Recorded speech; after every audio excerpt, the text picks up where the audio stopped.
Yo,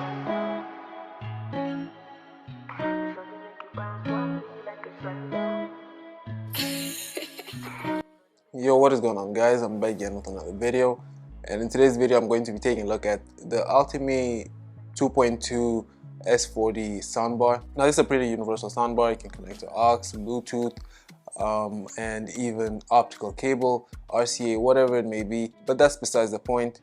It can split into two parts and at least tries to make the audio more dynamic and a little more versatile. Before we get into all that, just make sure you follow, like, just so you can stay tuned for more videos like this. Now let's get into it. So the product dimensions are 81 by 7 by 9, and this is in centimeters, and so roughly it's about 2.7 feet. Now obviously in person it looks bigger than it actually sounds, so when it comes to taking up space, it really doesn't take up that much. But the good thing is you can split it into two, which I'll get into more detail as the video goes on. So as I mentioned before, it can connect either to Bluetooth. So to be honest, it's not more so just a TV soundbar. It can connect to cell phones, it can connect to computers, and pretty much anything that can use any of the connection devices. So Bluetooth, aux, RCA, or even optical cable.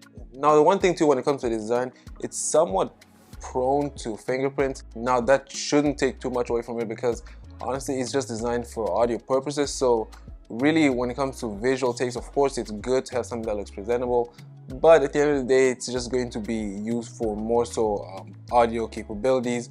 So the fingerprints, sure, it is a little annoying, a little nuisance, but it's not going to take away from what the capabilities are supposed to be. And as for the remote, it's pretty simple, straightforward, and it really isn't complicated the more you get used to it. The good thing also about the setup process, which at least makes it a little more versatile, is that it can obviously be put on the desk as a desktop setup, or you can also split it, put it into different positions that you wish to.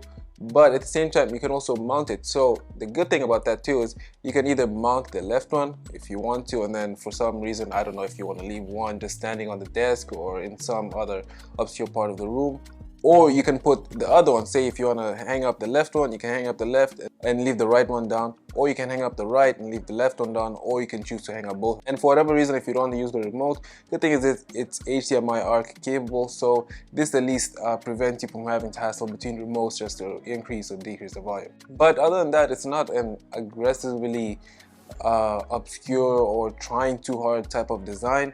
It really just looks like a straight up soundbar.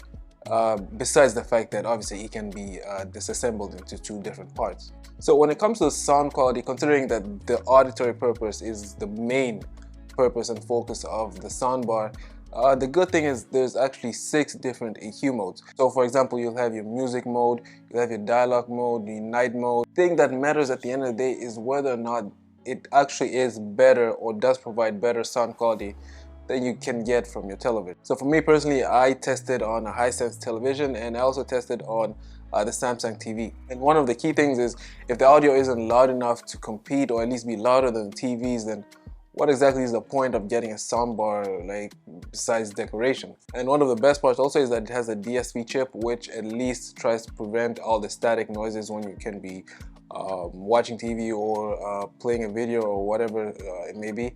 And that at least goes a long way into giving you a better viewing experience, because having those static sounds when you're trying to watch a show or try a movie, it's just going to disturb the entire experience. And since it's basically 2 speakers, it has 2 subwoofers and 2 tweeters, and the audio quality is actually better than just watching from TV, as it tries to be dynamic and actually succeeds in that, because it sounds more rich and just vibrant than if you're just watching it from a TV. Because TV sounds stationary, but once you plug in a soundbar, then the audio at least feels more dynamic and vibrant. Now the Bluetooth is also Bluetooth 5.0, which I guess that's fine. I would have preferred Bluetooth 5.3, as I mentioned.